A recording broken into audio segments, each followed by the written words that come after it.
over here, I think we are going to share with you how 9 different approaches or 9 different set of patterns might show up when people of different profiles actually are reacting or responding to VUCA situation.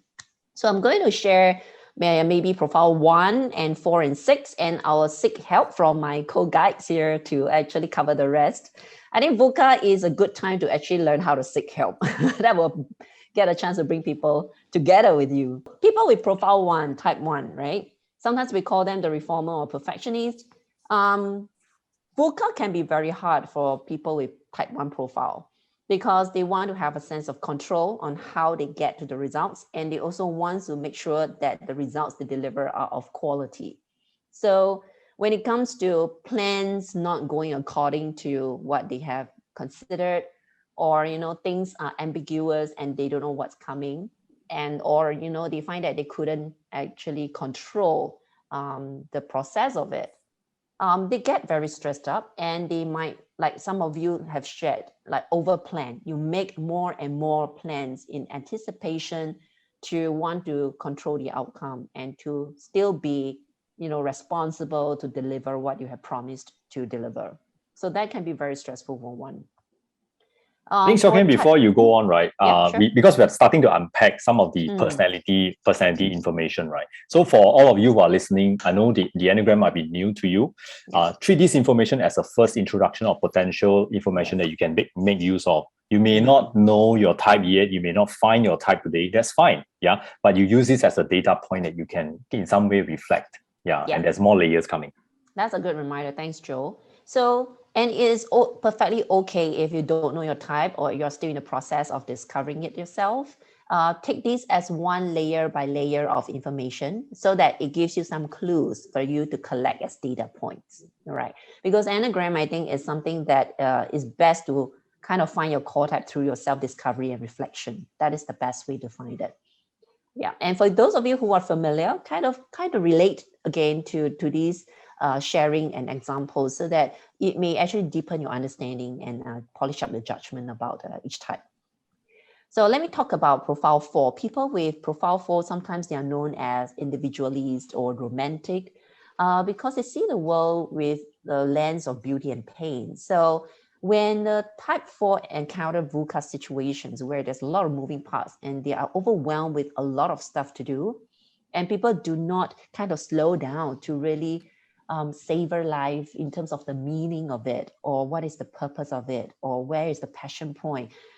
Sometimes the type 4 can feel helpless or hopeless about why are they doing all these things, and they kind of lose track of what they originally planned to do. Yeah, so they're not connecting to the meaning of it, and they can actually feel that life is getting more and more meaningless and getting to a more depressing state. So that's something to watch out for. I have a type 4 friend who actually was in a startup, and he actually started the startup as a part of the co-founder, but because the business had grown so well, but disrupted with VUCA and new technology out there, so he actually started to be so busy that he now questioned why is he in this space in the first place, why he's starting a company in the first place, and he goes into that kind of spiral downward. So he decided to actually take sabbatical, and take a break. So I'm going to touch on type 6 and people with profile 6. Similar to 1, they want to make sure that they are prepared. But I think different from a type 1 profile is that they want to be prepared because they can see all the different things that could go wrong, and to have security or safety that they can survive or they can thrive. They tend to have a lot of anticipation, wanting to get ahead of, if this happens, I'll do that. So they come with a lot of contingency plan. So back to the poll results, it's not surprising that we tend to want to actually get a sense of control over our plans. So uncertainty can be especially difficult for type 6 profile. Yeah, because they have all these worst case scenarios that they want to prepare themselves for, and to keep the people around them safe and sound. Yeah. Yen, which types you want to cover? Help me out here. 2, 7, 8. Okay. Type 2, okay, this one I'm very familiar. Those people who know me know that I'm type 2. I think in a fast changing world, right, I think one of the things type 2 will see the world that everybody need help. Because it's too fast for me, that means it's too fast for everyone. And because of that desire to help everybody, as a type 2, normally we will overextend ourselves. And it's always a very exhausting experience every day. So at the end of the day, once I'm home, I find myself become helpless or useless. Can't even seek help from any other people. So it's not really a very good feeling. So then type 2 will become very angry, very reactive. So that's where things will go bad for type 2. Now, for type 7, is don't worry, be happy. That's a type 7 slogan. But in the VUCA world, it's difficult to be happy. So type 7 can, once they smell painful experiences or unpleasant experiences, they will run. Okay, they will run away from it. Therefore, this escape reality can be a challenge for type 7. And even they are willing to stand there and deal with the VUCA, right? They like options. So VUCA already have many different situations. Multiplied by the number of options they want, is definitely very overwhelming for type 7. Now, type 8 known to be a challenger, right? So in the VUCA world, it should be their territory, right? But the key thing is so much that they don't have time to think, so they do what they do best. That means they act instinctively. That's the issue. When they act instinctively, they come from the position of strength.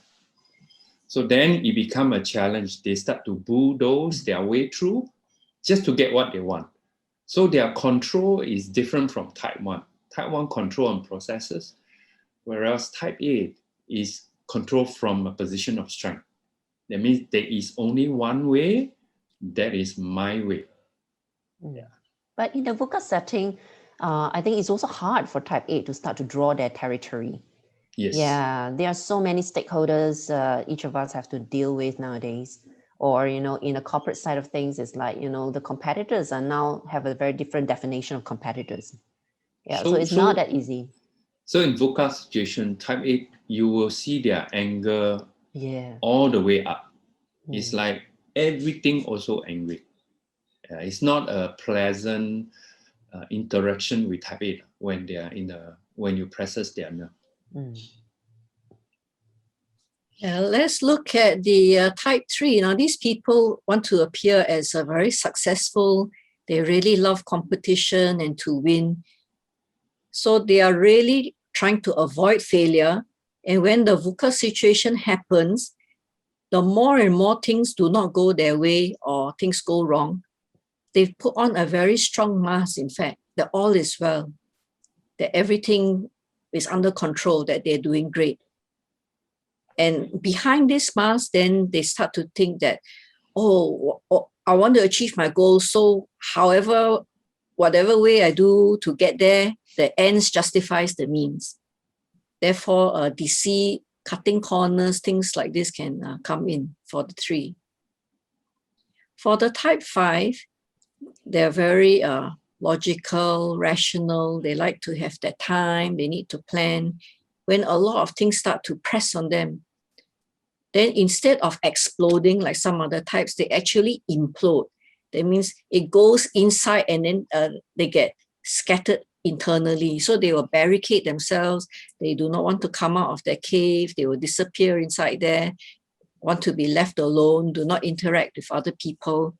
However, they are very busy. They're very busy in their head. They have this frenzied thinking. They're planning and coming out with concepts and constructs and strategies and ways and means to handle this VUCA situation that's pressing on them. And finally, with the 9, right? These people who are happy-go-lucky, just go along with other people, take it easy. life is a breeze. As more and more things press on them through VUCA, then they start to dig in, they start to get stubborn. The passive aggressive means that they're actually angry, but they don't show it. But they won't do what you want them to do because they're not wanting to do it. There's this huge stubbornness, and they may even disappear. You don't hear from them, you don't see them, you don't get return emails, you don't get return WhatsApp, whatever it is, like they have disappeared. No idea where they have disappeared to. It could be that they are sleeping. It could be that they are into numbing themselves, maybe Netflix, but now we have Disney Plus, we have Amazon Prime, we have a lot of lots of ways to disappear. So yes, you may not see the type 9. I think at this point now, we went through a brief of the 9 types, how they face the VUCA world. The purpose is for everyone to see that, some of this might be happening around us, to our family members, to our colleagues, to our bosses. Some of you might start to have some idea, some of these people in your life popping through your mind as we describe the types. Some of you are seeing yourself a little bit more. So we encourage you to hold some of these insights. I would be direct to say that it's impossible to try to take in all the information and wanting to know everything today. Yeah, so let's put that aside. Some of these questions that you have, you can focus on yourself or 1 or 2 person around in your life. Yeah, and today we thought that perhaps if we lay this up front for everyone to see it, then as we unpack more layers coming up, you will start to have some insight how to move out of this situation.